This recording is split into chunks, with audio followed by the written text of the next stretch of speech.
오늘 주시는 하나님의 말씀은 시편 115편 1절부터 9절까지 말씀입니다. 할렐루야. 시편 115편에 보면 두 종류의 사람이 나옵니다. 하나는 하나님을 영화롭게 해드리며 하나님을 찬양하며 하나님을 신실하게 믿는 신앙인이 나오고요. 또 다른 하나는 신앙은 신앙인데 우상을 숭배하는, 우상 앞에 절하고 우상을 만들고 또 우상을 숭배하는 그러한 종류의 거짓된 신앙을 가진 자가 나옵니다. 인생은 다 한 번에 이 땅에 와서 살다가 가는 것이기 때문에 그저 어떤 종교를 갖든지 자기 마음의 편한 대로 또 자기 마음을 이렇게 도량을 닦는 그런 역할을 하는 신앙을 선택하면 된다라는 식으로 말하고 있습니다. 하지만 그렇지 않습니다. 시편 115편에 그 이유와 그 내용이 나옵니다. 하나님을 경외하고 하나님을 섬기면 그의 인생 가운데는 하나님이 번창함과 놀라운 복을 주시지만, 그러나 하나님 대신에 이렇게 우상을 따라가면 그의 인생은 우상처럼 아무것도 아닌 인생이 된다 하는 교훈을 담고 있습니다. 자, 그 내용 속으로 들어가 보겠습니다. 1절입니다. 원문으로만 보겠습니다. 우리에게가 아닙니다. 여호와시여, 우리에게가 아닙니다. 오로지 당신의 이름에게만 영광을 돌리소서. 이는 당신은 인애로우시며 당신은 성실하시기 때문입니다. 자, 보세요. 시편 기자가 하나님의 영광을 지금 구하고 있습니다. 뭐라고 구하고 있습니까? 우리에게가 아닙니다. 또 한 번 반복합니다. 우리에게가 아닙니다. 오직 당신의 이름에게만 영광을 돌리시옵소서. 이걸 신약적인 표현으로 하면 모든 영광은 하나님이 받으소서라는 것입니다. 모든 영광은 하나님이 다 받으셔야 돼요. 이 영광이라고 하는 것은 우리가 어떻게 설명하지는 못한다 할지라도 어떤 의미를 가지고 있다 하는 것은 대개 사람들이 알고 있습니다. 예를 들어서 누가 어디 가서 상을 받았어요. 그럼 기자가 물어보죠. 이 영광을 누구에게 돌리시겠습니까? 그렇게 물어보면 기다렸다는 듯이 그 사람이 그렇게 말합니다. 이 모든 영광을 하나님께 돌립니다. 또 어떤 사람은 이 모든 영광을 나를 지금껏 있게 해주신 아무개에게 돌리고 싶습니다. 이런 표현을 하지요. 그런 의미에서의 영광입니다. 우리 인생에 있어서 어떤 영광을 받을 일이 생긴 거예요. 자, 이 본문에서 내포하고 있는 게 뭐예요? 이 시편 기자가 뭔가 위대한 업적을 이룬 거예요. 뭔가 엄청난 일을 지금 성취한 거예요. 전쟁에 나가서 승리할 수도 있는 것이고요. 무슨 대회에 나가서 우승했을 수도 있는 것이고요. 또 어떤 사업을 벌였는데 그 사업이 너무너무 잘 된 거예요. 그래서 자기의 소원이 이루어지고 자기의 목적한 바가 성취되었어요. 그래서 자기에게 뭐가 찾아와요? 영광이 찾아온단 말이에요. 그런데 그 사람은 하나님을 경외하고 하나님을 믿는단 말이에요.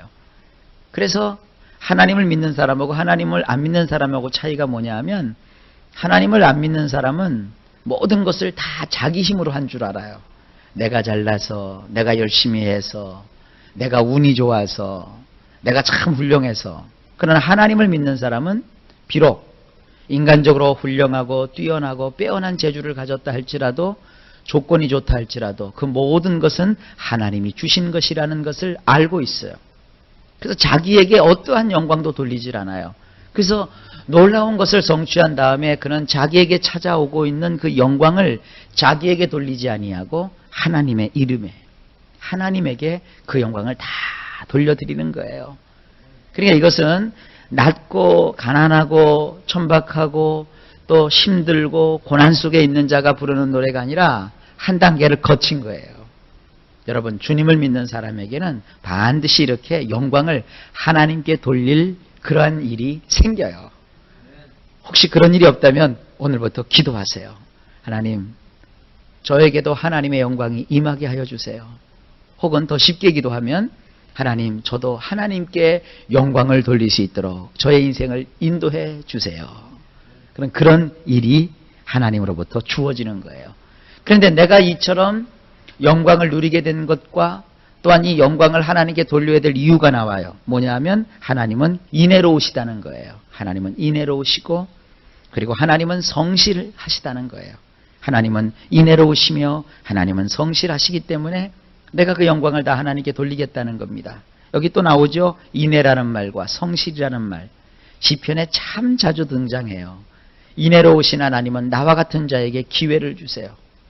성실하신 하나님께서는 나에게 약속을 먼저 주시고 그 약속을 이루어 주세요. 대개 약속은 언제 나에게 주어집니까? 아무것도 가지지 않았을 때, 아무것도 잃은 것이 없을 때, 정말로 내가 처참하고 비참하고 나약하고 가난했을 때 하나님은 나에게 약속을 주세요. 내가 이렇게 해줄게. 내가 너와 함께 한다. 그러므로 그것이 이루어진다 하는 이 약속을 주세요. 그래서 우리는 약속을 받고 사는 거예요. 근데 하나님은 성실하시기 때문에 그 약속을 공수표로 돌리지 아니하시고 반드시 이루어 주시는 거예요. 그리고 나서 그 약속이 성취되었을 때 우리에게 하나님의 영광이 주어지면 우리는 그 영광을 나에게 돌리지 않고 하나님께 다 되돌려 드리는 거예요. 이게 신앙의 아름다운 모습입니다. 2절을 보세요.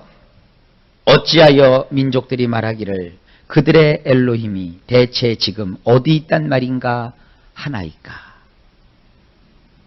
이거 무슨 얘기냐면 하나님을 안 믿는 사람, 또 우상을 따르는 사람들은 도대체 내가 믿는다는 하나님이 어디 있느냐, 그 엘로힘이 어디 있단 말이냐, 하나님이 있다면 보여달라, 지금 그러는 거예요.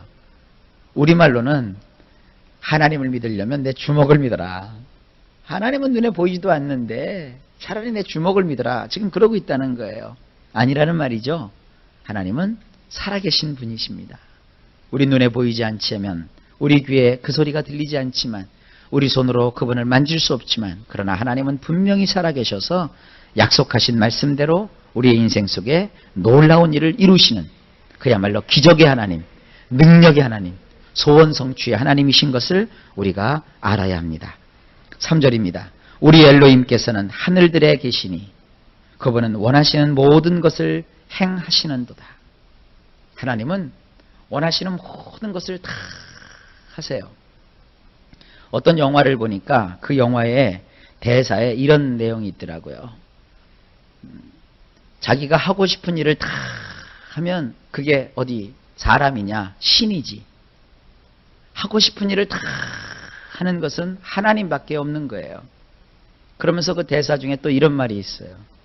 인간은 자기가 할 수 있는 일을 해야 행복한 것이고 할 수 있는 것만 하면 된다는 거예요.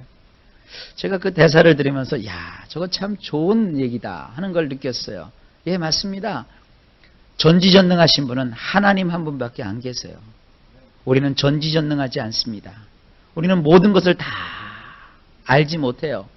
우리는 모든 것을 다 하지 못해요. 우리가 할 수 있는 일들은 정해져 있고 한정되어 있어요.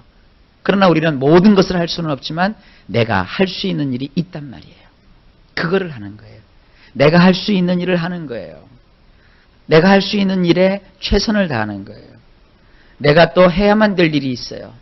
꼭 해야 될 일을 내가 하는 거예요. 우리가 이렇게 하루 계획을 세울 때 몇 가지 원칙이 있어요. 첫째, 내가 하지 않으면 안 되는 일이 있어요. 내가 빠지면 절대 할 수 없는 일이 있어요. 두 번째, 내가 있어도 할 수 있고 내가 없어도 할 수 있는 일이 있어요. 세 번째, 오히려 내가 있으면 방해가 되는 일이 있어요. 그래서 이 세 가지 정도의 목록을 놓고 하루의 계획을 세우는 거예요.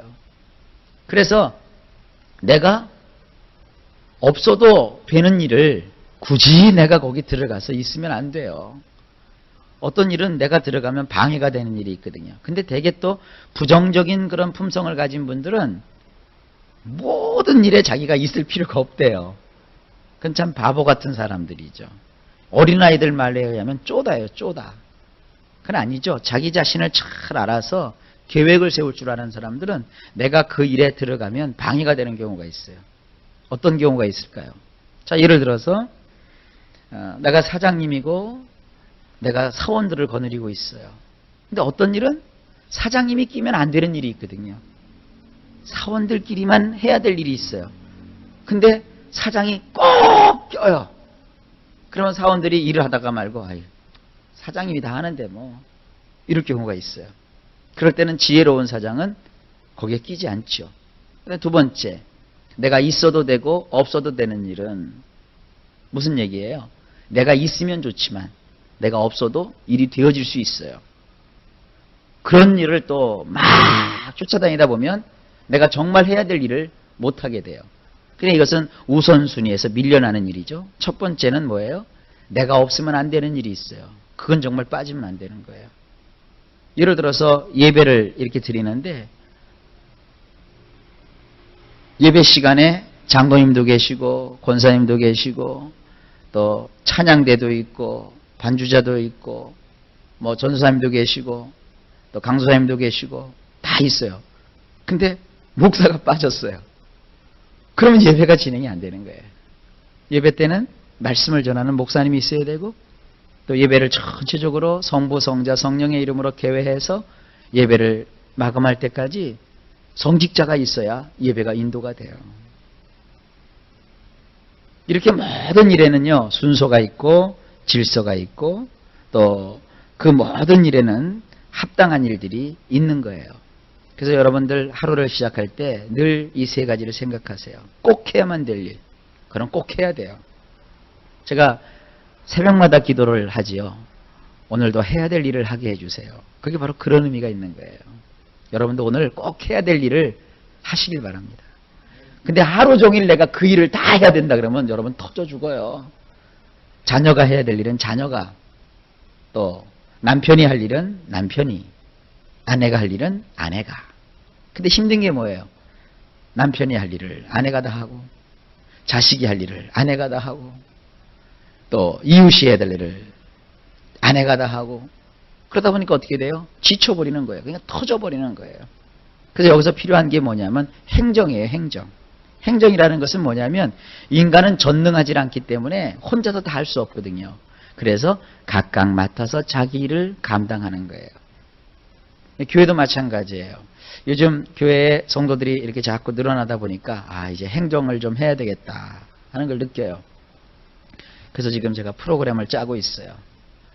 그냥 교회라는 것도 그냥 엄벙덤벙 되는 게 아니거든요. 뭐 예를 들어서 뭐 신방 하나만 해도 행정이 없으면 서로 신방의 필요를 느끼잖아요. 여기서도 신방해야 된다, 저기서도 신방해야 된다. 근데 행정을 딱 하게 되면 신방이 필요한 데가 있어요.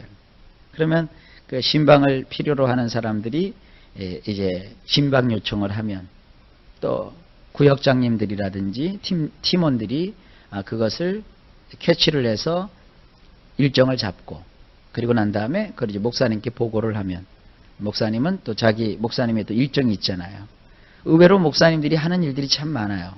그러면 거기서 일정을 잡아서 그럼 언제 신방을 하겠습니다.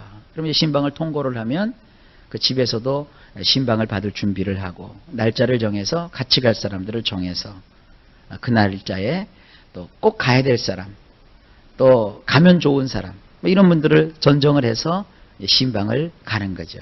이런 게 뭐예요? 이런 게 행정이에요. 우리 인생이나 모든 것이 다 이게 필요해요. 그러나 하나님은 그렇게 하지 않았어요. 하나님은 다 하세요. 하나님은 원하시는 것은 무엇이든지 하실 수가 있어요. 그렇기 때문에 놀라운 일들을 하나님은 이루시는 것입니다. 자, 4절입니다. 그들의 우상들은 사람이 그 두 손으로 작업한 은과 금이니라. 사람들이 이제 우상을 만들어 놨는데 그 우상은 뭐냐면 사람이 손으로 만들었다는 거예요. 웃기잖아요. 사람이 손으로 신을 만들어 놓고 또 그 만들어 놓은 신 앞에 가서 사람이 막 빌어요. 그러니까 신을 창조한 게 누구예요? 사람의 두 손이요. 그리고 그 신이 아기도 낳아주고 병도 고쳐주고 뭐 축복도 준다고 생각하는 것이 우상을 숭배하는 사람들의 어리석음이에요. 성경은 분명히 말합니다. 은으로 만들었던 금으로 만들었던 그것은 사람이 두 손으로 조물딱조물딱해서 작업한 것에 지나지 않는다는 거예요. 그와 같은 것에 허탄한 것에 너희가 인생을 맡기지 말라 이겁니다. 왜냐하면 5절에 그것들은 입이 있지만 말하지 못하며 그것들은 눈이 있지만 보지 못하는도다. 6절 그것들은 귀가 있지만 듣지 못하며 그것들은 코가 있지만 냄새를 맡지 못하는도다. 7절 그것들은 손이 있지만 감각이 없으며 그것들은 발이 있지만 걷지 못하며 그것들은 목구멍으로 찍소리도 못 내느니라. 8절 그것들을 제작하는 자들과 그것을 의지하는 자는 모두가 그것들과 같으니라. 그러니까 우상을 따르는 사람은 우상과 똑같은 거예요. 우상은 말이죠, 이렇게 웃는 얼굴을 하고 있어요. 사람이라는 게 맨날 사시사철 1년 365일 하루 24시간 허허허허 히히히히 거리면 그게 어디 사람이에요? 미친 사람이지. 울 때도 있고 웃을 때도 있고 떠들 때도 있고 조용할 때도 있고 막 춤추며 놀 때도 있고 조용하게 자기 자신을 묵상할 수도 있는 거예요. 저는 가끔 이렇게 신앙생활 하면서도 이게 편협적인 분들을 볼 때가 있어요. 기도 그러면 무조건 소리 질러서 기도해야 된다는 사람이 있다고요. 아니에요. 소리 질러 기도할 때가 있고요. 때로는 소리를 내지 않고 조용하게 기도할 때가 있어요. 가지각색의 모양새대로 기도할 수 있는 겁니다. 제가 오래전에 기도에 관한 책을 하나 이렇게 교재를 만들면서 성경에 나와 있는 기도의 형태를 살펴보니까 기도하는 방법이 약 70가지가 넘어요.